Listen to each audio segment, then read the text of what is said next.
आइए बृहस्पतिवार की कथा कहते हैं।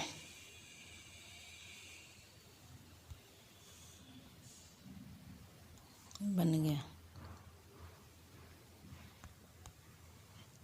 आइए बृहस्पतिवार की कथा सुनते हैं। भारतवर्ष में एक प्रतापी और दानी राजा राज करता था। वह नित्य गरीबों और ब्राह्मणों की सहायता करता था। यह बात उसकी रानी को अच्छी नहीं लगती थी। वह न ही गरीबों को दान देती, न ही भगवान का पूजन करती थी और राजा को भी दान देने से मना किया करते थे। एक दिन राजा शिकार खेलने वन को गए हुए थे तो रानी महल में अकेली थी। उसी समय बृहस्पति देवता साधु वेश में राजा के महल में भिक्षा के लिए गए और भिक्षा मांगी। रानी ने भिक्षा देने से इनकार किया और कहा, हे साधु महाराज, मैं तो दान पुण्य से तंग आ चुकी हूँ। मेरा पति सारा धन लुटाते रहते हैं। मेरी इच्छा है कि हमारा सारा धन नष्ट हो जाए, फिर न रहेगा बाँस और न बजेगी बांसुरी। साधु ने कहा, हे देवी, तुम तो बड़ी विचित्र हो। धन संतान तो सभी चाहते हैं, पुत्र और लक्ष्मी तो पापी के घर में भी होने चाहिए।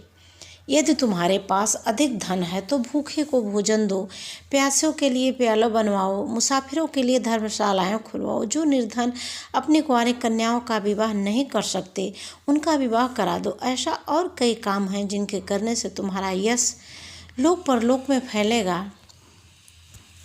परंतु रानी पर उपदेश का कोई प्रभाव न पड़ा। वह बोली, महाराज, आप मुझे कुछ न समझाएं। मैं ऐसा धन नहीं चाहती जो हर जगह बांटती फिरूं। साधु ने उत्तर दिया, यदि तुम्हारी ऐसी इच्छा है तो यथास्तु। तुम ऐसा करना कि बृहस्पतिवार को घर लीप कर पीली मिट्टी से अपना सिर धोकर स्नान करना, भट्ठी चढ़ाकर कपड़े धोना। ऐसा करने से आपका सारा धन नष्ट हो जाएगा। इतना कहकर साधु महाराज वहाँ से आलोप हो गए।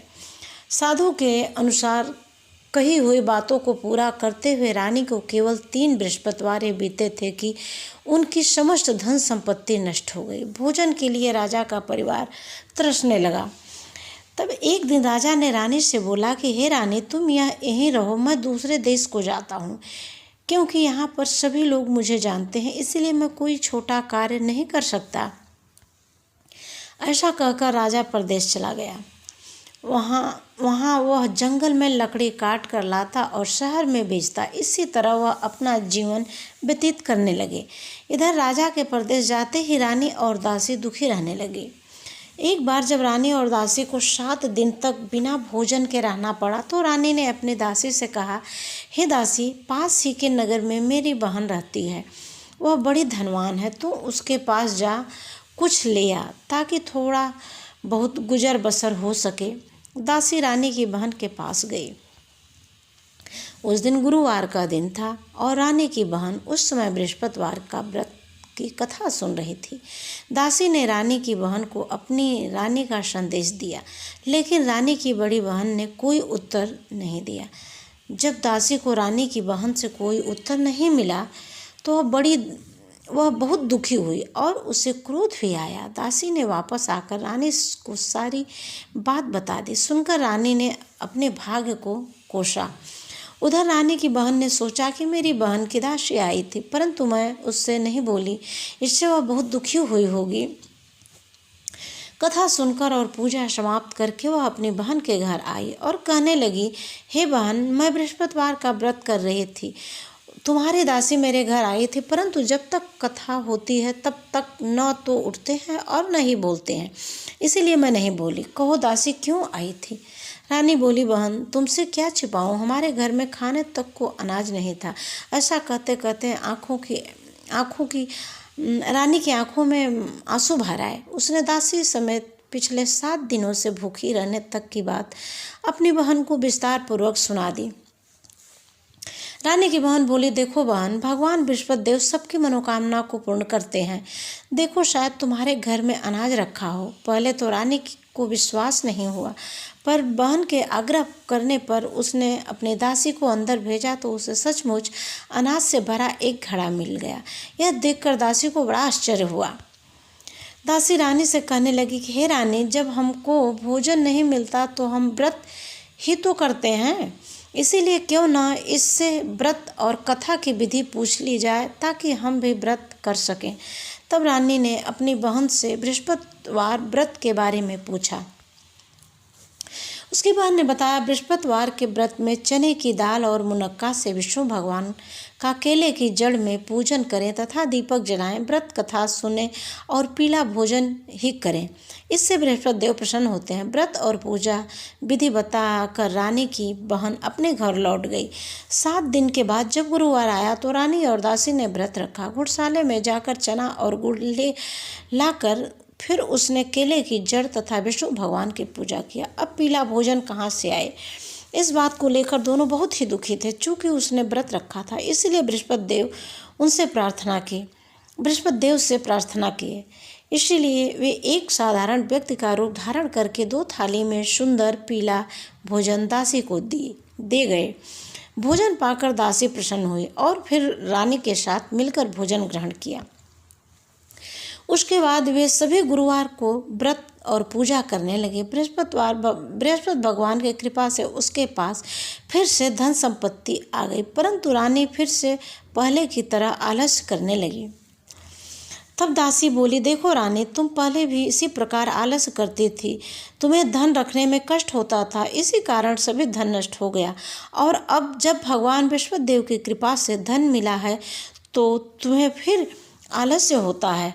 रानी को समझाते हुए दासी कहती है कि बड़ी मुसीबत के बाद हमने यह धन पाया है, इसीलिए हमें दान पुण्य करना चाहिए, भूखे मनुष्यों को भोजन कराना चाहिए और धन को शुभ कार्यों में खर्च करना चाहिए, जिससे तुम्हारे कुल का यश बढ़ेगा, स्वर्ग की प्राप्ति होगी और पितृ प्रसन्न होंगे। दासी की बात मानकर रानी अपना धन शुभ कार्यों में खर्च करने लगी, जिससे पूरे नगर में उसका यश फैलने लगा।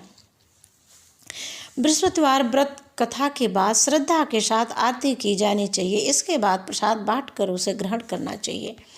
एक दिन राजा दुखी होकर जंगल में एक पेड़ के नीचे आसन जमाकर बैठ गया। वह अपनी दशा को याद करके व्याकुल होने लगा। बृहस्पतिवार का दिन था। एकाएक उसने देखा कि निर्जन वन में एक साधु प्रकट हुआ। साधु वेश में स्वयं बृहस्पति देवता थे।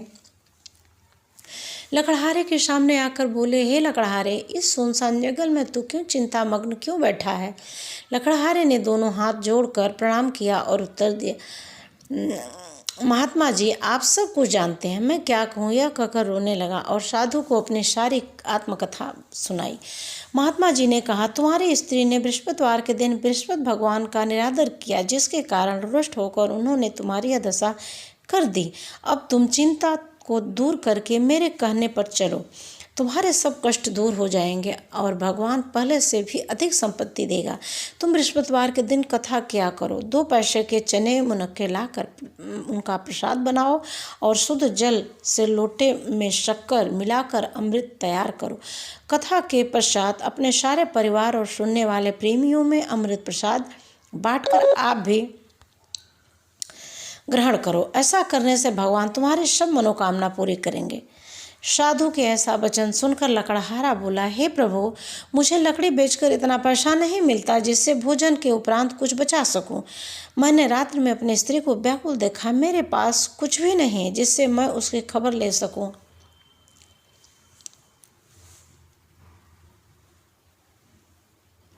साधु ने कहा, हे लकड़हारे, तुम किसी बात की चिंता मत करो। बृहस्पतिवार के दिन तुम रोजाना की तरह लकड़ियां लेकर शहर को जाओ। तुमको रोज से दुगना धन प्राप्त होगा, जिससे तुम भली भांति भोजन कर लोगे तथा बृहस्पति देव की पूजा का सामान भी आ जाएगा। इतना कहकर साधु अंतर्ध्यान हो गए। धीरे धीरे समय व्यतीत होने पर वह बृहस्पतिवार का दिन आया। लकड़हारा जंगल से लकड़ी काट कर किसी शहर में बेचने गया। उसे उस दिन से अधिक पैसा मिला। राजा ने चना गुड़ आदि लाकर गुरुवार का व्रत किया। उस दिन से उसके सभी क्लेश दूर हो गए, परंतु जब दोबारा गुरुवार का दिन आया तो बृहस्पतिवार का व्रत करना भूल गया। इसी कारण बृहस्पति भगवान नाराज हो गए। उस दिन उस नगर के राजा ने विशाल यज्ञ का आयोजन किया था। शहर में यह घोषणा करा दी कि कोई भी मनुष्य अपने घर में भोजन न बनाए और न आग जलवाए। समस्त जनता मेरे यहाँ भोजन करने आए। इस आज्ञा को जो न मानेगा उसे फांसी की सजा दे दी जाएगी। इस तरह की घोषणा संपूर्ण नगर में करवा दी गई। राजा की आज्ञा अनुसार शहर के सभी लोग भोजन करने के लिए गए, लेकिन लकड़हारा कुछ देर से पहुंचा, इसलिए राजा उसको अपने साथ घर ले गए और ले जाकर भोजन करा रहे थे तो रानी की दृष्टि उसी खूंटी पर पड़ी जिस पर उसका हार लटका हुआ था। वह वहाँ पर दिखाई नहीं दिया। रानी ने निश्चय किया कि मेरा हार इसी मनुष्य ने चुरा लिया है। उसी समय सिपाहियों को बुलाकर उसे कारागार में डलवा दिया। जब लकड़हारा कारागार में पड़ गया और बहुत दुखी होकर विचार करने लगा कि न जाने कौन से पूर्व जन्म की कर्म से मुझे यह दुख प्राप्त हुआ है, और उसी साधु को याद करने लगा जो जंगल में मिला था। उसी समय तत्काल बृहस्पति देवता साधु के रूप में प्रकट हुए और उसकी दशा को देखकर कहने लगे, अरे मूर्ख, तूने बृहस्पति देवता की कथा नहीं कही, इस कारण तुम्हें दुख प्राप्त हुआ है। अब चिंता मत कर, बृहस्पतिवार के दिन कारागार के दरवाजे पे 4 पैसे पड़े मिलेंगे, उससे तू बृहस्पति देव की पूजा करना, तेरे सभी कष्ट दूर हो जाएंगे। बृहस्पतिवार के दिन उसे 4 पैसे मिले। लकड़हारे ने कथा कही। उसी रात्रि को बृहस्पति देव ने उस नगर के राजा को स्वप्न में कहा, हे राजा, तूने जिस आदमी को कारागार में बंद कर दिया है वह निर्दोष है, वह राजा है, उसे छोड़ देना। रानी का हार उसे खूंटी पे लटका हुआ है। अगर तू ऐसा नहीं करेगा तो तेरे राज्य को नष्ट कर दूंगा। इस तरह रात में स्वप्न को देखकर राजा प्रातःकाल उठा और खूंटे पे हार देखकर लकड़हारे को बुलाकर क्षमा मांगे तथा लकड़हारे को योग्य सुंदर वस्त्र आभूषण देकर विदा किया। बृहस्पति देव की आज्ञा अनुसार लकड़हारा अपने नगर को चल दिया। राजा जब अपने नगर के निकट पहुंचे तो उसे बड़ा आश्चर्य हुआ। नगर में पहले से अधिक धन, बाग बगीचे, कुएं तथा बहुत सी धर्मशालाएं, मंदिर आदि बन गई थी। राजा ने पूछा, यह किसका बाग बगीचा, धर्मशाला? तब सब लोग कहने लगे नगर के कि यह सब रानी और बांदी के हैं। तो राजा को आश्चर्य हुआ और गुस्सा भी आया। जब रानी ने यह खबर सुनी कि राजा आ रहे हैं तो उन्होंने बांदी से कहा कि हे दासी, देख, राजा हमको किस बुरी हालत में छोड़ गए थे। हमारी ऐसी हालत देखकर वह लौट न जाए, इसलिए तू दरवाजे पे खड़ी हो जा। आज्ञा अनुसार दासी दरवाजे पे खड़ी हो गई और राजा आए तो उन्होंने अपने साथ लिवा लाई। और राजा ने क्रोध करके अपनी रानी से पूछा कि यह धन तुम्हें कैसे प्राप्त हुए हैं। तब उन्होंने कहा, हमें यह सब धन बृहस्पति देव की इस व्रत के प्रभाव से प्राप्त हुए हैं। राजा ने निश्चय किया कि 7 रोज बाद सभी बृहस्पति देव का पूजा करते हैं, परंतु मैं प्रतिदिन में 3 बार कहानी तथा रोज व्रत किया करूँगा। अब हर समय राजा के दुपट्टे में चने की दाल बंधी रहती थी। दिन में 3 बार कहानी कहते थे। एक रोज राजा ने विचार किया कि चलो अपनी बहन के यहाँ हो आए। इस तरह निश्चय करके राजा घोड़े पर सवार होकर अपनी बहन के यहाँ चले गए। मार्ग में उसने देखा कि कुछ आदमी एक मुर्दे को लिए जा रहे हैं। उन्होंने रोक कर राजा ने कहने लगा, अरे भाइयों, यह बृहस्पति देव की कथा सुन लो। वे बोले, लो, हमारा तो आदमी मर गया है, इसको अपनी कथा की पड़ी है। परंतु कुछ आदमी बोले, अच्छा कहो, तुम्हारी कथा भी सुनेंगे। राजा ने दाल निकाली और जब कथा आधी हुई तो मुर्दा हिलने लगा, और जब कथा समाप्त हुई तो राम राम करके मनुष्य उठकर खड़ा हो गया। आगे मार्ग में उसे एक किसान खेत में हल चलाता मिला। राजा ने उसे देख और उससे बोले, अरे भाई, तुम मेरी बृहस्पतिवार की कथा सुन लो। किसान बोला, जब तक मैं तेरी कथा सुनूंगा तब तक 4 हरैया जोत लूंगा, जब अपनी कथा किसी और को सुनाना। इस तरह राजा आगे चले। राजा के हटते ही बैल पछाड़े खाकर गिर गए तथा किसान के पेट में बड़ी जोर दर्द होने लगा। उसी समय उसकी माँ रोटी लेकर आई हुई थी। उसने जब यह देखा तो अपने पुत्र से कहा, यह सब हाल कैसे हुआ बेटा? बेटा ने कह दिया तो बुढ़िया दौड़ी दौड़ी उस घुड़सवारे के पास गई और उससे बोली, मैं तेरी कथा सुनूंगी, अपनी कथा मेरे खेत पे चल कर ही कहना। राजा ने बुढ़िया के खेत पर जाकर कथा कही, जिसके सुनते ही उस बैल उठकर खड़े हो गए और किसान के पेट का दर्द ठीक हो गया। राजा अपनी बहन के घर पहुंचे। बहन ने भाई के खूब मेहमानी की। दूसरे रोज प्रातःकाल राजा जगा तो वह देखने लगा कि सब लोग भोजन कर रहे हैं।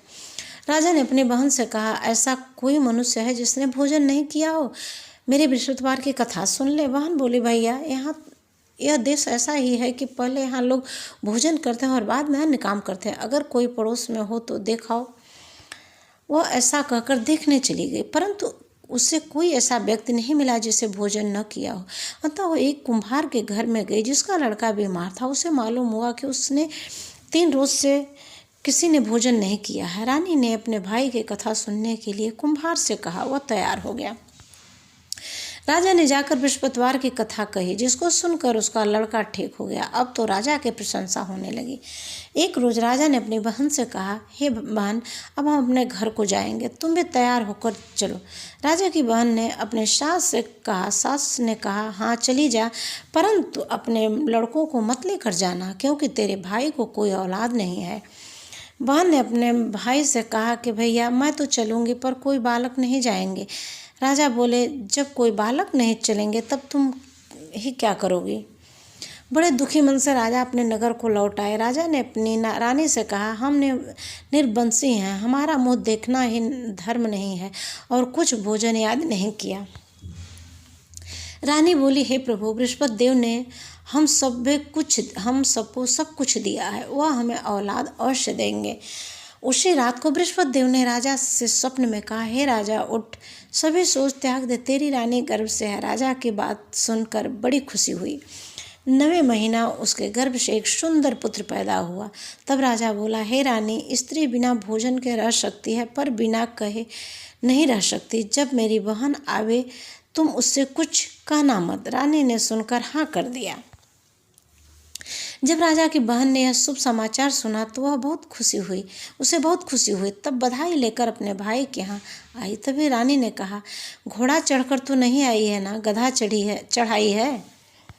राजा की बहन बोली, भाभी, मैं इस प्रकार न कहती तो तुम्हें औलाद कैसे मिलती। बृहस्पति देव ऐसे ही हैं, जैसे जिसकी मन की भावना है सभी को पूर्ण करते हैं। जो सद्भावना पूर्वक बृहस्पतिवार का व्रत करता एवं कथा पढ़ता अथवा सुनता है, दूसरों को सुनाता है, बृहस्पति देवता उसकी सभी मनोकामना पूर्ण करते हैं। बोलिए बृहस्पति देवता की।